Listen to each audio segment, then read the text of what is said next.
love them, though. I love them. We're up in 5. Hey, Bernadette. Hi. Hey, everybody. Welcome to the Santita Jackson Show here on AM 950 Radio, the voice of progressive Minnesota. It is a joy to be with you today as we look at this headline. Trump orders Hegseth and Bondi to determine how the military can be used in domestic law enforcement. It's not beyond the realm of possibility, everybody. And I want to know what you think. Please weigh in, like and share. Bernadette, thank you so much. Like and share. And thank you all for going with me as I'm kind of recording these shows at different times. But my schedule is such that I have to do that right now. But I want to know what your thoughts are.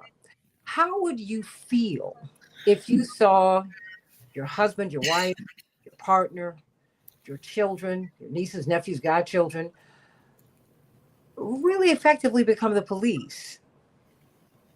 What do you think about that? I mean, the story goes like this.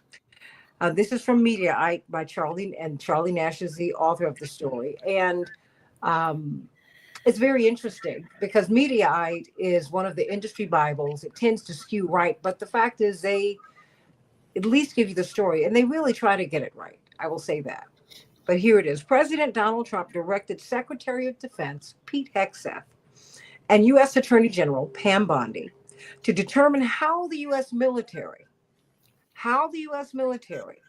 could be used for domestic law enforcement. This just happened on Monday. It's an executive order entitled Strengthening and Unleashing America's Law Enforcement to Pursue Criminals and Protect Innocent Civilians. Now, he's issued several directives, but this is the name of this particular directive, and that's really broad. It goes beyond immigration. It's way beyond that. And we need to talk about this. I want to know what your thoughts are. Do you think this will happen? And what will this look like? What will this feel like?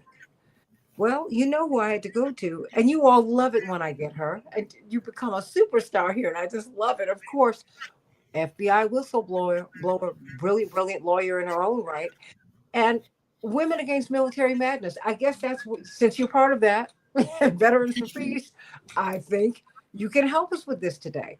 I said, here we go. And I want to know, what is posse comitatus? I mean, what is that? I mean, what lessons did we learn from the Civil War? What happened in the Civil War that we said we don't ever want that to happen again? I mean, I think we have to give this a proper frame, and I know that you can do that, because I don't know about you or anyone else, but when I saw that, Colleen Rowley, I was very disturbed. And I say that also as an African American who grew up on the south side of Chicago, and we kind of live under occupation. You know, the police are always, you know, they say that they serve and protect, and there are so many good police officers, there really are. But then there are some who really lord over the neighborhood. So you will end up with a Michael Brown and, you know, incidents like that. And so, and of course, George Floyd, and we just keep on going. But the Attorney General of the United States and the Secretary of Defense, he is asking them to look into how to police American citizens. Help me to understand what we're looking at here. Or am I overreaching? No, I don't think you are. You're asking good questions. And these legal questions are just coming at us fast and furious. I would say, you know, it's above my pay grade of being retired for 23 years now. I haven't had to look at the posse comitatus statute. You know, I did look at it when I was working, because there were times that, like the FBI's task forces and different training exercises, they would want to use some assistance from the military. So the line, I'm speaking from memory and not from having researched it again. We're going to have to wait for Glenn Greenwald to come out and have tell us the nuts and bolts of the Posse Comitatus Act. But I do have some general ideas and thoughts. One, here's something very, very basic. The Posse Comitatus Act, along with the Espionage Act that Obama and Biden were, arresting journalists like public publications like WikiLeaks and Julian Assange. That went back to the Espionage Act. Those laws, the various secrecy doctrines, those laws that the I don't know if you call it a law or not, but what allowed the government to put Japanese Americans into concentration camps. Okay, all of these laws, quote unquote, I'm going to put the word laws in quotes here, because essentially these are all forms of what we would call martial law. Martial law is a contradiction of terms. It's not law. When you're in a wars, and of course during the Civil War, you had Lincoln and basically saying now the law of war applies. And so you could not write letters to your relatives. If you were in the North and you tried to write a letter to a relative in the South, they would accuse you of treason. So these laws, or again, they're very strange doctrines that yes, during the Civil War, really bad. They put editors in jail. If you criticized Lincoln at the time, you were, as an editor, you were put in jail. And that was even before there was an actual Espionage Act. It was, again, it's a form of martial law. Lincoln tried to seize some industries, etc. But martial law is not law. It's lawlessness. It's when the executive says it's an emergency, we're in war, and now we can't have the luxury of following our own laws. No more freedom of speech, no more, any of the whole Bill of Rights, of course, Fourth Amendment, even ownership, etc. It's across the board. Martial law means that you have a dictatorship. It means that an executive has grabbed all power. Now, it's supposed to be limited. Even martial law is supposed to be limited to the emergency. It's only supposed to exist for as long as the emergency goes on. And so you go back, the Civil War had really terrible times. We thought these would never happen again. We never thought we would witness presidents threatening, and actually in the case of Assange, putting him in prison all that time. We never thought this would happen again. But when we got into perpetual war after 9/11, and John Yoo, again, people don't even know this history. You go back to, I don't want to jump to 9/11. I want to go back to the World War I. Okay, Civil War, then there's a lull, and then we get into World War I. And World War I is when Wilson realized he had to have greater power. And so right before he commits the United States into World War I, and he knew all of his people, even the people who had voted for him, because he had promised to keep the U.S. out of World War I. Eugene Debs and all of the other people were very much against this. A big majority of Americans were against it. The papers were against it. And so he knew that he had to have stronger power. That's why he passed the Espionage Act right before he committed. And then, yes, he was able to put people in jail and chill other people from protesting his entry into World War I. Then you get into World War II, which again I just mentioned. We have concentration camps essentially for Japanese Americans. There's other abuses as well. Now, anytime those wars end and we go back to normal, we think we go back to normal. Vietnam, same thing. A lot of torture and other things came out of Vietnam. Okay, now we are brought up to post 9/11. And after 9/11, John Yoo in the Office of Legal Counsel along with a senior guy, Delahunty was his last name. They pushed through a series of memos essentially creating martial law. They were all secret Office of Legal Counsel memos. And, I would hope that some of our people like Glenn Greenwald and other lawyers remember that everybody's put it out of their head because we thought, oh, that's over now. The torture program and all these things that were created after 9/11. No, they were never rescinded. Those memos are out there. And I would, for attorneys who care about these things, go reread them. Go reread what John Yoo wrote, even a few weeks after 9/11, saying that we can't have freedom of press and freedom of speech anymore. Okay, so hold on before you continue, because you're as you go from the Civil War to the First World War to perpetual war, it seems that you're building the case to me that we lose our rights in war time.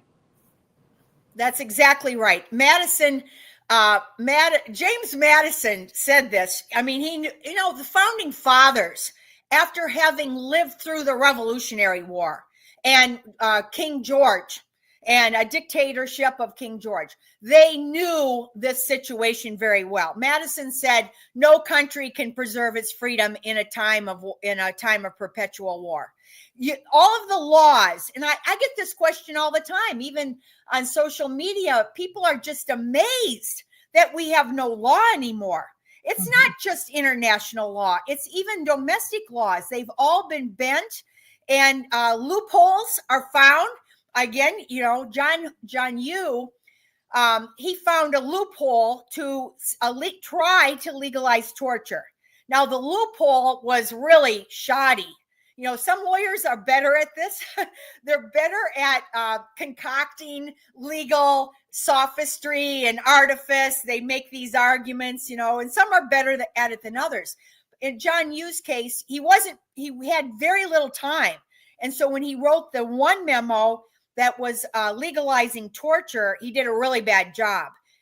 To my knowledge, that's the only Office of Legal Counsel memo authored after 9/11 by John Yoo that created this emergency martial law.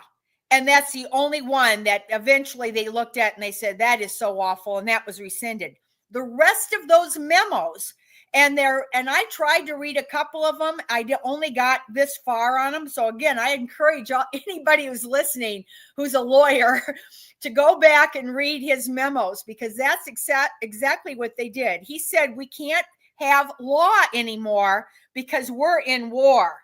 And when we're in war, we have to, and it's not just, we like to call it civil liberties and freedom. Actually, it's more than just civil liberties, because that just sounds like it's a luxury. I think by calling it the word civil liberties, it makes it seem like, well, this is just in good times. Yes. We just get civil liberties in good times. And when we're in an emergency, no, then it all has to go away. No, this is law. The reason we have law is for these terrible times that try men's souls.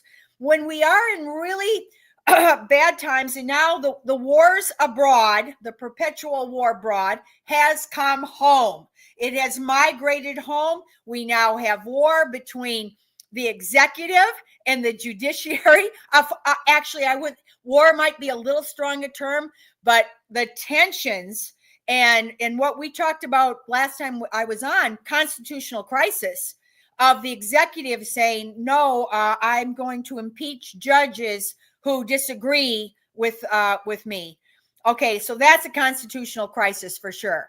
And basically you see this tension, conflict between even our own branches of government inside the United States. That 24-year war on that series all over the world has created more than an emergency. It's now migrated home. And we've got war, tension, conflict, war breaking out between our three branches of government. And, the other branch of government is the legislative. And there's already lots of talk Actually, a congressperson already filed articles of impeachment. Maybe two have. I think I've heard tell of, maybe they were just talking about it. One was talking about it, and one did file articles. One from Michigan has filed Yeah. 7 articles of impeachment. I think another person though was talking about it before this, Green or somebody, I can't remember now, but I think there's been a couple. Now there's quite a notion that if they don't have, the Democrats don't have a majority right now, but if in the midterms, if they just get a couple extra people elected, they will have a majority, and then yes, then we'll go back to what it would be Trump's third impeachment. And, that's a form, you want to call it tension or conflict. It's completely disruptive to government. It's actually, from a governmental standpoint, if we cared about our status in the world and actually, all of the things we're trying to do to maintain our economic prosperity in the world and our power, etc. If we really cared about that, we would not be going through impeachments. This is internal dissent, and it's very disruptive to the operation of the government. But we're looking at that, at least in the future, if not already. We are looking at this problem between the executive and the judiciary. And guess what else? The war between it went from excessive polarization between Republicans and Democrats, the two parties. And I would say now that is practically bordering on a war situation. We have almost every weekend, we have marches, hands off, all these different things now that are trying to build up the power between the two parties, the tension and the conflict between the parties. So this is, in my opinion, all what we're doing for 24 years against a lot of countries in the world has now come back, as the Bible says, reap what you sow. And the CIA called it blowback. But this is what is happening to our country. And the laws, when a president calls on the military, now, here's what my recollection, my meager recollection of posse comitatus. It's not constitutional status. It's a law. It's a statute passed by Congress a long time ago. And it was, in my opinion, I was in the FBI, and I remember people saying, we can't violate posse comitatus. You can't get the military to come in and help. And I remember this coming up a few times in different, maybe in the one case is in riots. Now, in a riot situation, I think there's a way. Obviously, at Kent State, they were calling out the National Guard. And Jackson State. Be some extreme way where you can call on the military. I know you can get resources from the military. So, for instance, all of those military surplus tanks and even coats and things like that. If the military had surplus, they could give it to law enforcement. That does not run afoul of a posse comitatus. So, just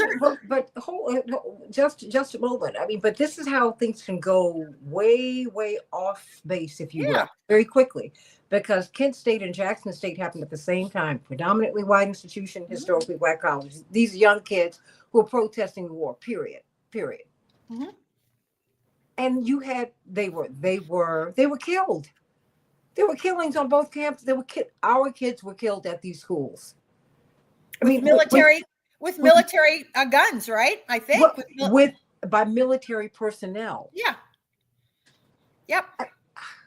That's what we're looking. And you know what? When I went through the series of wars where the law got erased, and I kind of skipped over Vietnam. I said, yeah, there were a lot of abuses because that's exactly what happened in Vietnam. You can trace the erasure of law itself pretty much to every single major war the U.S. has been in. Is that what you saw with 9/11? Did you see this coming? Not, to be honest. No, I could not have foreseen it would get this bad. However, when FBI Director Mueller encouraged the roundup of basically mostly they were of immigrant status. Yeah. But it was about 1,000. There were about 1,000 immigrants, and they were mostly in New York City. But they were all innocent. They were not terrorists.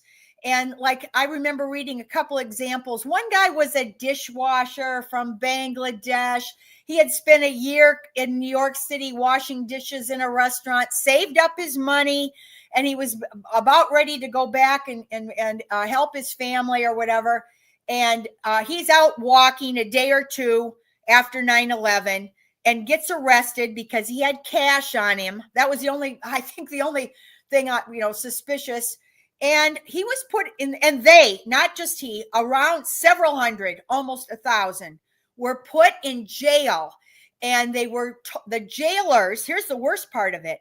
The jailers were made to believe that they were terrorists, not after 9/11. Everybody was scared. I mean, obviously that kind of trauma, and everyone was scared. So many of those innocent people who were put in jail. Now, this happened right away. This happened in the immediately aftermath of 9/11. And they were beat up and by the jailers. I don't think any of the jailers ever were held accountable for any of this, but they were beat up and tortured and hurt because the jailers thought they were terrorists, and they were made to believe that by the FBI. Now, after a few months, even some of the FBI agents who had arrested those people knew that they were innocent. They immediately, I mean, like with the case of the dishwasher, I remember reading that story, that the good for the agent, he quickly looked up. Oh yeah, he did work at that restaurant for a year, yeah, and saved up his money. And then he tried to get him out of jail, and he was unable to. He went back. He said, "No, he's innocent. Let him out. He's not a terrorist."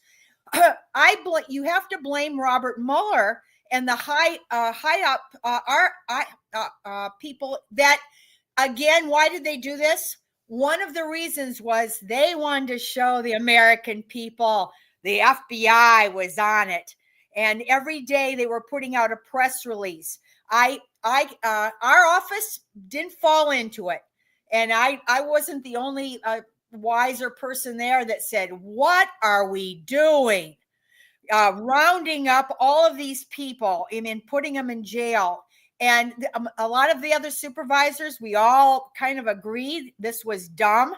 And so we had this one guy that was in jail, and he was the terrorist.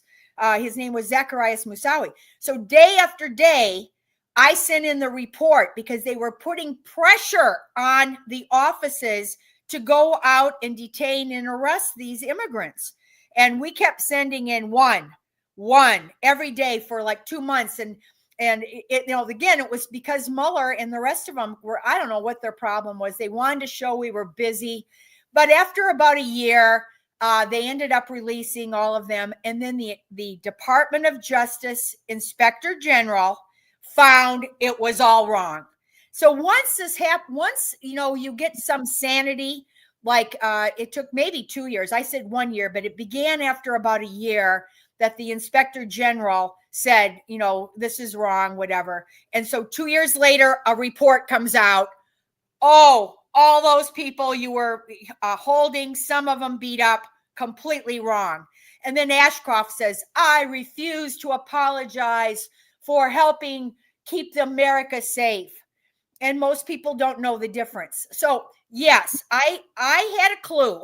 I did have a clue because of that roundup. I knew that there was going to be some overreaction. You could see it happening. And I was hoping that, people would come to their senses. And like I said, in our office, we all kind of understood this was wrong. And there were other excesses that were pushed on us that we did not go along with in Minnesota. In Minnesota, there were other things, and I don't want to go into all the details, but there were supervisors who wrote, "I'm not doing this." They would actually write on Really? Yes, absolutely. I have no very confidence or faith that's happening any longer.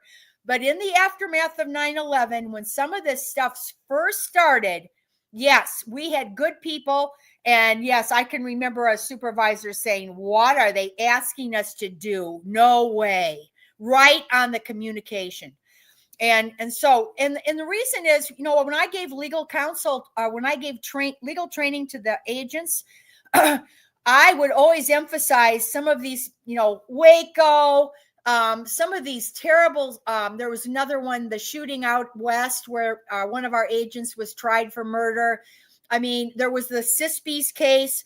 I always emphasized some of these national cases that the FBI had overreacted and had gotten into trouble.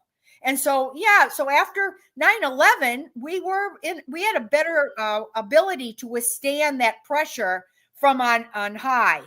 But I will say that even though I had an idea about how bad this was an overreaction, to the point when I wrote the memo in 2002, I put war on terrorism in quotes. I think I am the first person in the country to realize this was a crock.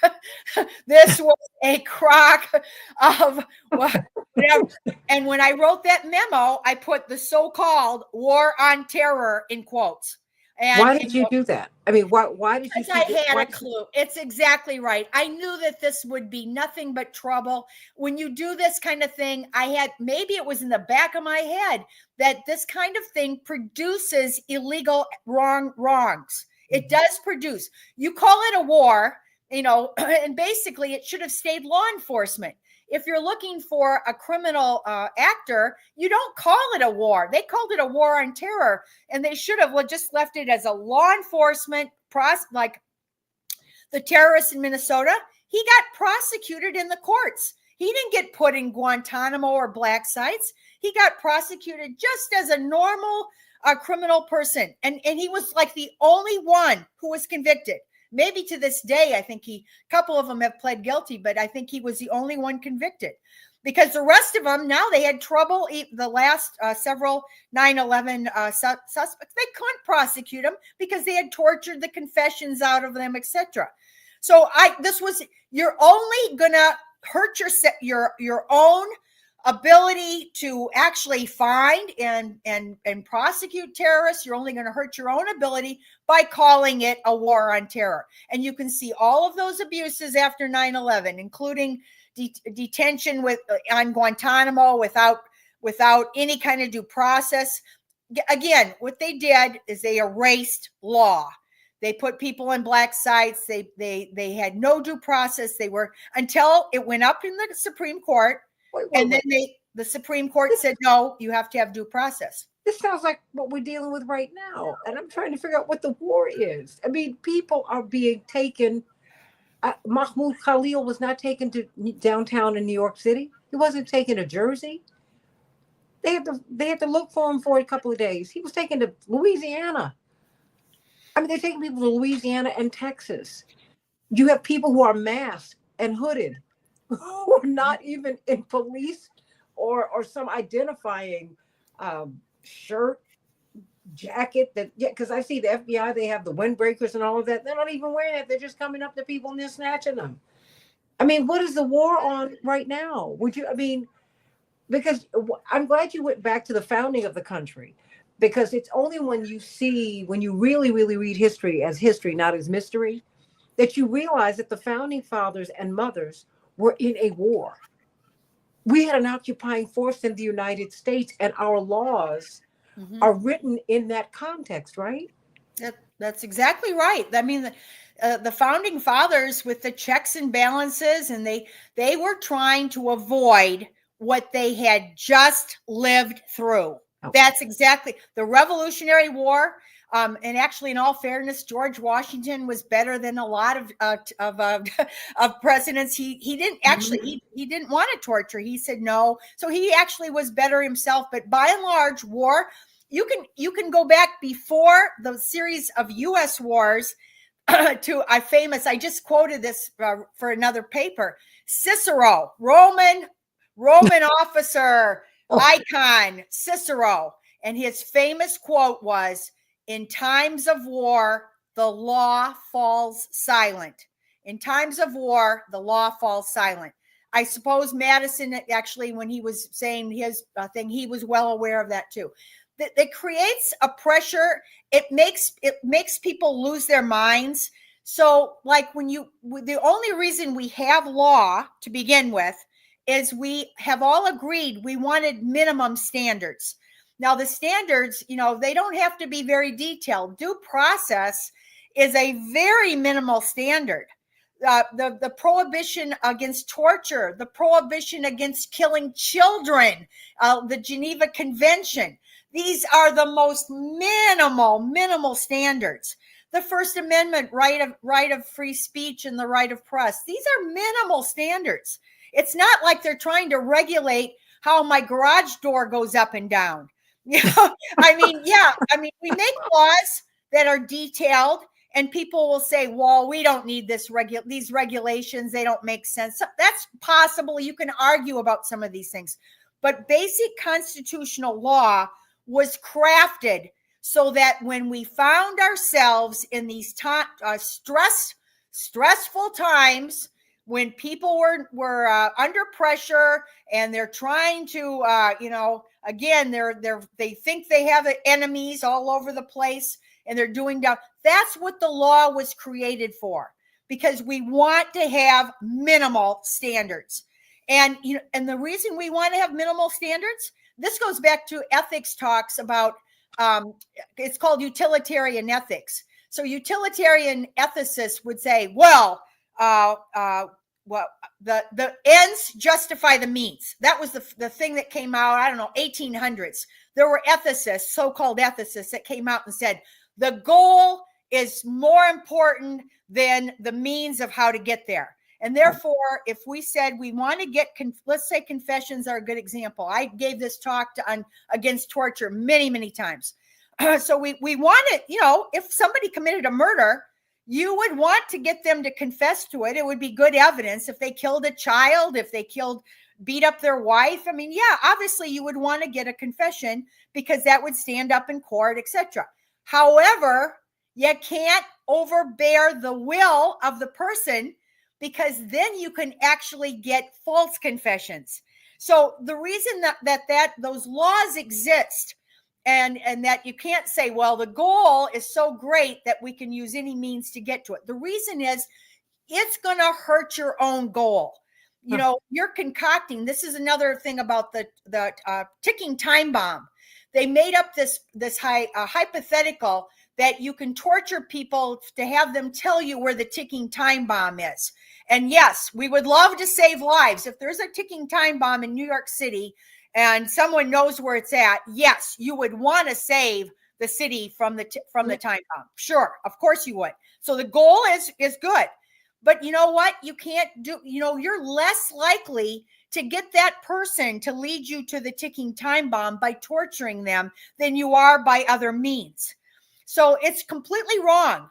And the whole utilitarian ethics is something I've been trying to get across for forever. People have a hard time with it because they get caught up in somebody positing we have to win the war. And in order to win the war, we have to kill their children. We have to create the pressure by killing. We're doing this in Yemen right now. Notion is that we have to kill civilians in Yemen so that they will pressure their government to stop going after the shipping in the area. So that's the theory.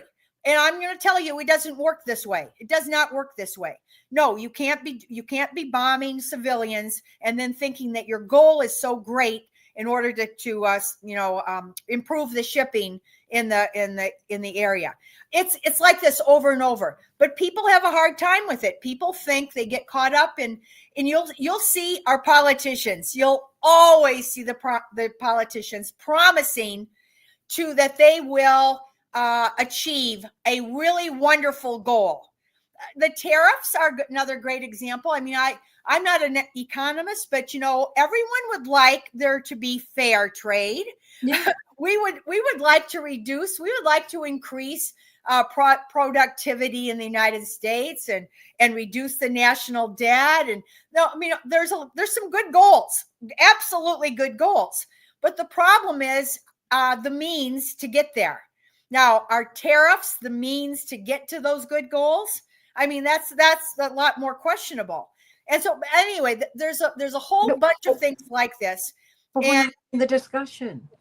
I mean, none of this is being discussed, Colleen Rowley. It's just, we have executive orders.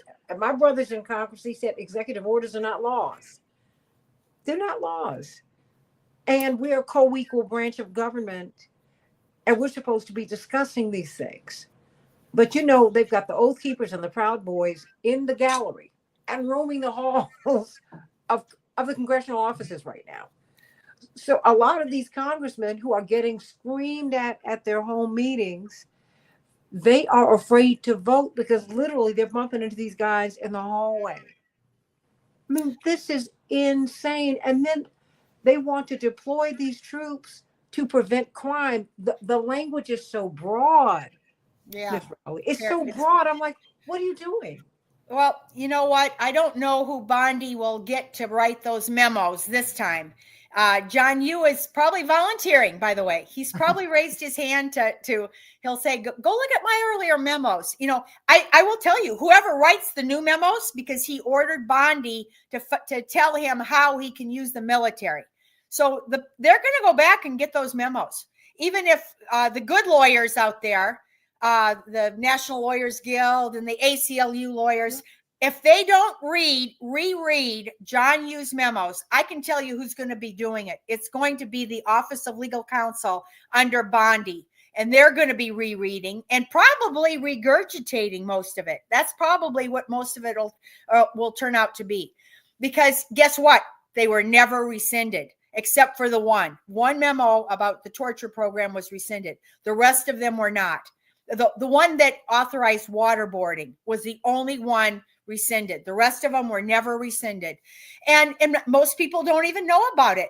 We've had this secret law going on. I mean, it came out a little bit for a while, but everybody's gone beyond, 20 things that happened 20 years ago. People say that's ancient history. And you know what? When John Yoo was here in Minnesota giving his talk about it's called imperial presidency. Mm-hmm. So the notion that the exec, and of course, obviously Trump totally embraces those ideas of imperial presidency. It totally embraces it. And John Yoo wrote a whole entire book. And he said that the only presidents who are great in our history, the only ones we remember, who get their heads carved up on Mount Rushmore, the only ones that we will ever pay homage to are the war presidents. And in war, and then he gave examples, even Abraham Lincoln, of torturing and killing Confederate soldiers. I think there was an argument made to Lincoln that he had to kill Confederate prisoners. And, so John Yoo has it in his book. And he goes through the whole thing and he says that's because they were war presidents. And so that thing is still persists. The perpetual war has been going on since 9/11. It's never, the authorization to use military force as a result of 9/11 has never been rescinded. And now we're bombing Yemen, or we're not just bombing Yemen, we're bombing children in Yemen. It's mostly civilians. They're killing all these civilians in Yemen now, just as because they were interfering with Israel's shipping. So Yemen was the Ansala group that is the part of Yemen's government was interfering with Israel's shipping, and not even with our shipping. It was just Israel's shipping initially. And now now we're bombing. We are bombing. We're not just bombing like in a war. This is, this is so bad now that we're not even adhering to what they call the law of war. There's casus. There's two Latin terms for the law of war: casus belli and casus what's the other? Bellum. There's two different. I'm going to probably get them mixed up. But one of them is the justification for the war, what they used to call just war, and what the Nuremberg principle called a war of aggression. That's one part of the law of war. Well, we violated all of it because all of our wars have been pretextual. They've been based on lies.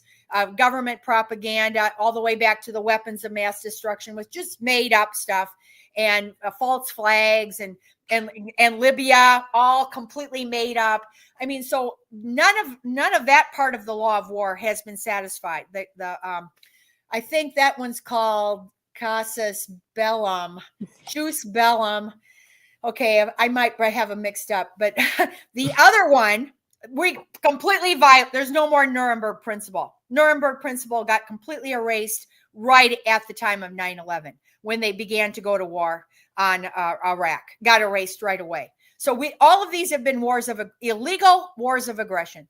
Okay, that's one part of law of war. The other part is and there's rules about the waging of war. So let's say it's a so-called just war, and it's not based on lies. Then one of the big ones is you can't wantonly kill civilians.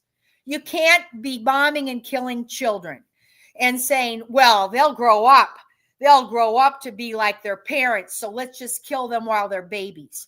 And that's what Israel's saying right now. They're saying we have no regrets about killing children, because they will grow up to be they'll grow up to support Hamas, so let's kill them as babies. Their officials are saying this out loud. You won't hear it on mainstream media, but if you're on social media, these are their leaders saying this. This is what the International Court of Justice produced as this long litany of evidence for plausible genocide, because this is genocidal intent, saying you're going to kill. Because the reason for that is the law of war. Even though it's a lot of killing, you're not supposed to be able to kill civilians.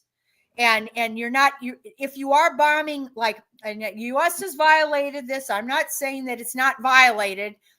You could argue that the bombing of Hiroshima and Nagasaki during World War II was in violation of killing civilians, because there was not even much military presence in either of those cities, and it was mostly just a demonstration against the Soviet Union. So, and the war was over. So there's the bombing of Nagasaki and Hiroshima could have been said to have violated the law of war, not just normal international law, but the law of war itself. So going back to this, all of these abuses now have, and the leaders that are authorizing these things in Washington, D.C. are, like Pete Seeger used to sing, they're up to their eyeballs in the big muddy at this point. There's no turning back once you've authorized genocide. I mean, maybe if they survive and historians finally get the truth out, as they often do. History does tell the truth about all of these horrible atrocities. And, the Nazi Holocaust was a great example. During the Nazi Holocaust, no German could raise their hand and say, this is illegal. They say, they'll say, I didn't know, or whatever. But how could you have been a German and raised your hand and said, oh, stop this, it's illegal? You can't do that. Hitler had declared martial law. And you know what? If you said that, like Dietrich Bonhoeffer, then you were killed. So we're in really, I know I hate to, people will say, oh, that's hyperbole, but it's not. Right now, the people in Washington, the Lindsey Grahams, and oh my gosh, before this, the Newlands and the McCains and all of these neocons, the ones who lied us, and we've killed millions of people worldwide. We've killed several million people. And now it's actually coming back to bite us. We're looking now at our own, again, these tensions building up between the branches of our own government. Yes, economically, we're seeing a tension between the multi-billionaires and the people who are going to have their Medicaid and Medicare cut. So there's that tension between economic levels. There's the tension between the branches of government, and there's the tension between the parties. And let me just say, don't anyone fall for this stuff. It's very complicated, So if you have your politician leader, And you know what? They'll try to make it all simple. No, it's not simple. It's, even posse comitatus. There are some loopholes. There are some technical loopholes whereby the military can give some assistance. Now, where the line is on that, yes, they can borrow a tank to the police department. Their excess, what do they call a military surplus tank? Mm-hmm. They can sell their military surplus tank to a police department. There are some things allowed even under posse comitatus. However, I don't, and in the insurrection and riot, for the National Guard can be called out. Now, if Trump thinks he can order the Marines in to roust out a anti-genocide protest, whatever, I think obviously that's it's crossing the line. Posse comitatus exists for a reason, because the James Madison and every decent American scholar, historian, leader since time immemorial would know the problems involved with this. You cannot do this and still have a country. The rest, we used to look at banana republics. Look at the banana republic where the dictator is getting the military out to create a coup. We used to scoff at countries that did these kinds of things. Even recently, South Korea, that's a pretty good example for audience. Maybe they don't do or don't know, but just a few months ago, maybe a year ago, I don't think it was a year ago, the South Korea president declared martial law. And he gave a speech and he said, I'm declaring martial law and I'm in power and the military has to obey my commands, etc. Well, the South Koreans, the people and all the good people and all of even their own legislator went, what? I know this is, maybe we're in some kind of, I don't know what he didn't even really justify the emergency. He said it was an emergency. I'm trying to find out what it is. I mean, all I know is that you walked into a courthouse and you arrested a judge. Yeah, in that case, she did. Okay, so here's Glenn Greenwald went through the nuts and bolts of this recently. And okay, so if you are, I forget his name, Jefferson, and you embezzle, no, he didn't embezzle. He stole it was called the cold cash. I don't know how he got this money, embezzled or something. And it was in his freezer. They called it cold cash because it was in his freezer. Louisiana. Okay, the FBI, quote unquote, due process. You know what? Normally you don't do this on congresspersons. You don't do this. You're very careful. By the way, anytime you have a different branch of government, like a congressperson or whatever, it's kid gloves. Everything, they call it by the book. The I's have to be dotted and the T's crossed. It has to be a perfectly written affidavit justifying the search of a congressperson's house. Okay, it can be done though. It can be done if you have really good evidence. Look at Menendez's wife with the gold bars. I mean, a lot of these congresspersons are corrupt.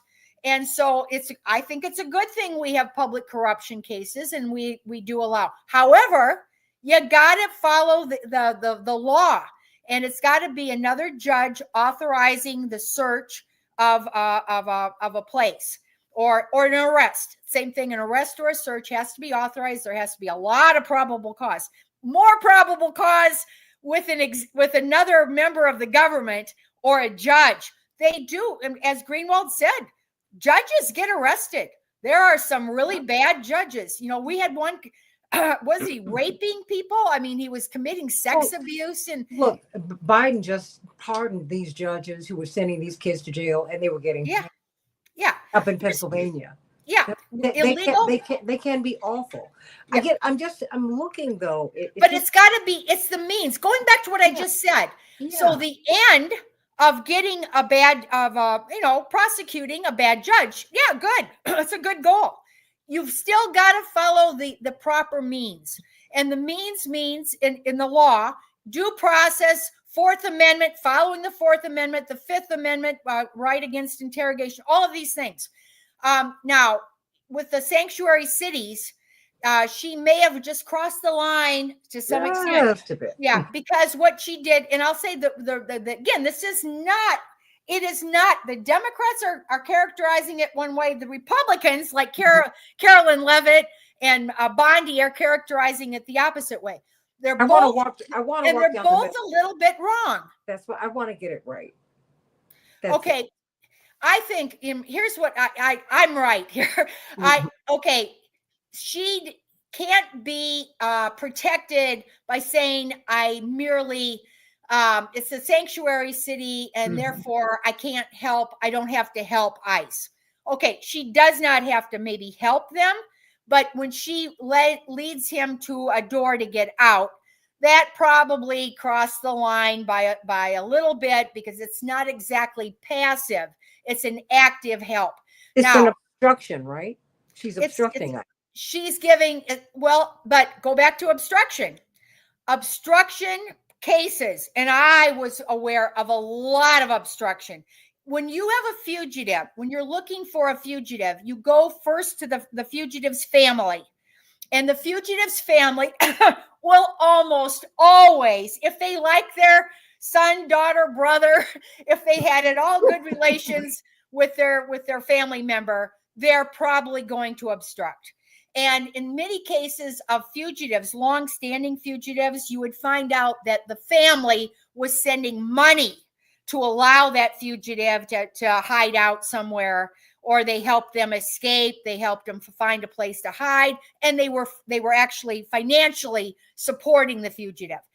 Even in those cases, and again, maybe some FBI people will disagree with me, but I know of a lot of cases. The agents would say, oh, we found out the father, look at his bank. He was sending money to that son who was wanted for murder. He was helping his son, blah, blah, blah. And we got to prosecute the father. Guess what? I'm not aware. Maybe one case got prosecuted. Almost all of the cases I'm aware of true obstruction where a family member was helping a fugitive evade escape, guess what? Almost never prosecuted. And there's a lot of reasons for that.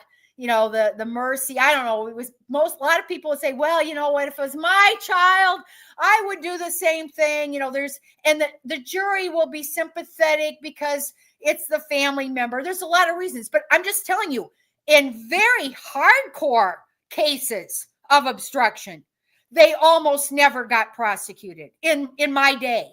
In my time, almost never did, even when they were hardcore. And the other thing that was wrong on the part of ICE with the judge is they made a big public spectacle of arresting that judge and putting her in handcuffs and all of this. Now, normally in a white collar case, the normal practice is you just say, turn yourself in. And, you know, for instance, in the FBI, we were supposed to never have what they called perp walks. Now, that doesn't mean I was involved in perp walks, but they were not proper.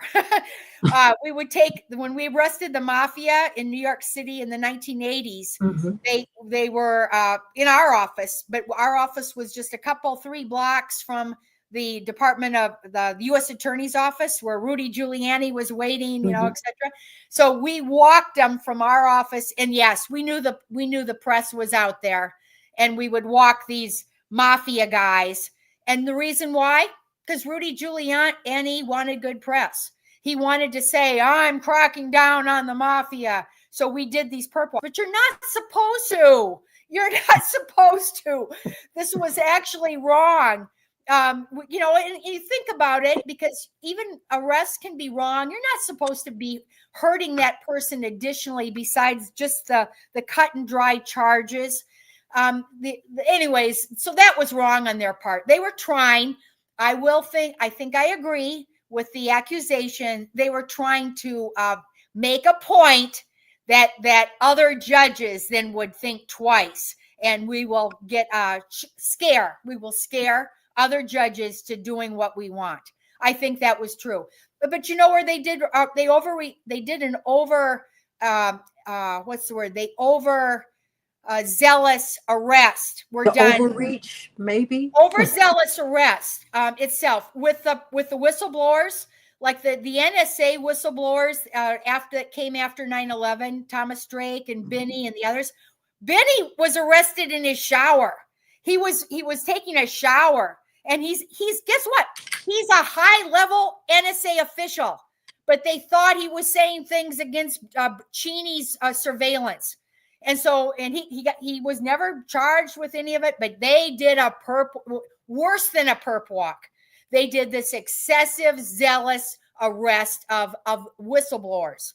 And you know who else they did it with is the January 6th people, all of the 1,000 people that got charged. Sometimes they just walked into the Congress. They did, little old ladies. They said, "Oh, the door's open. We can walk in." They didn't even know they did anything wrong. It was a mixture. Some of them probably knew they were doing wrong things, but then some didn't. And they in fact, they got excessive, zealous, raiding them in the morning, handcuffing them, calling up the press ahead of time, all of this. So it's done. It's not right. And I think that actually applied in the case of the judge here. And she might have some arguments. Hopefully, she has some, I don't know, what her lawyers will come up with. It shouldn't be a major thing anyways. If you just say, go out my back door. I mean, think about it. It's nothing. And like I said, I'm aware of true obstruction almost. I mean, again, funding a fugitive for years and never got a charged. The person funding the fugitive never got charged. I know of some, so that's the normal practice. It's unbelievable, but that's why I reached out to you, because I know you know how it's done, and I really want to call balls and strikes on this, so we can get this right. To me, these are not Democratic, Republican issues; these are American issues. And I think we need to understand.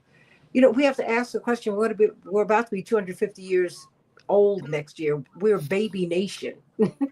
But who are we? And what do we want? I've got one more minute.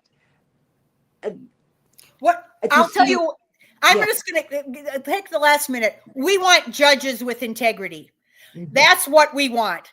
We want, I did a lot of background investigations of nominees for judgeships.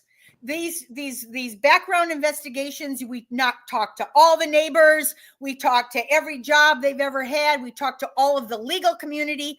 Why do we do a judge background? Could take 3 weeks, a month. They were meticulous. Why do we do that? Because we want our judges not to be possibly corruptible or whatever. We want to have the top thinking, smart, law-abiding, fulfilling. We want our judges to follow the law. We don't want them to be intimidated by powers from all different sides, or from their stocks, so that they hold stocks in a company, or we want them to recuse themselves if they have a conflict of interest. There's all these things that deal with integrity of a judges. And if we end up, we still are looking at it right now, this war between the executive and the judiciary. We are this isn't simple. It actually hurts us. It hurts the whole country. It hurts Americans, because we want judges to decide things independently, not because they took money from APAC or whatever it is. We do not want our judges. We want them to follow the law. Every time I did a background, I asked, that was a question. Will this person follow the law? That's the main thing over and over we asked. And we're looking right now with the stories going on today. We're looking at big problems, and the founding fathers are rolling over in their grave. Pirouetting. I think that's what they're doing. But boy, I tell you, I thank God for you, because you help us all to understand this. And I cannot wait to have you back because I think we just got a couple of the layers of the onion peeled back today. It's an onion. It's an onion. And I'm going to call you in a couple of days because we got to peel this back because I see this continuing. I see us continuing to go on with this. And I think we're going to have to ask and answer some fundamental questions that will determine whether the republic will survive. The people of South Korea stopped it. That's an amazing story. And to some extent, their parliament. But the people of South Korea camped out and said, no martial law. Yes, they and they did this for months. And guess what? They stopped it. So that's what we have to do. And I will say, advise people, do not get into the polarization because the truth is a zigzag line. That's right. But you know what? We're in trouble right now. No two ways about it. No question. And everyone, it's not Republicans, it's not Democrats. We are in trouble collectively. Really. This is a bipartisan betrayal, and it really is a transpartisan one. This has nothing to do with that. That's right. It has nothing to do with that. Nothing. Don't get so locked into that silo. George Washington told us not to do that. He said that will end up in tyranny. Trust me. What kind of country do you want? What kind of country do you want? What kind of country do we want? A great patriot here, Colleen Rowley. You always help me to see things very clearly. Thank you. Sending you much love. You know what we're talking about in the next hour. Just everybody switch over to the next link. Well, will they impeach President Trump for the third time? That's out there too right now. What do you think? Oh, sending you so much love, Colleen Rowley. Thank you so much. See you in the next hour of the Santita Jackson Show, AM 950 Radio, the voice of progressive Minnesota.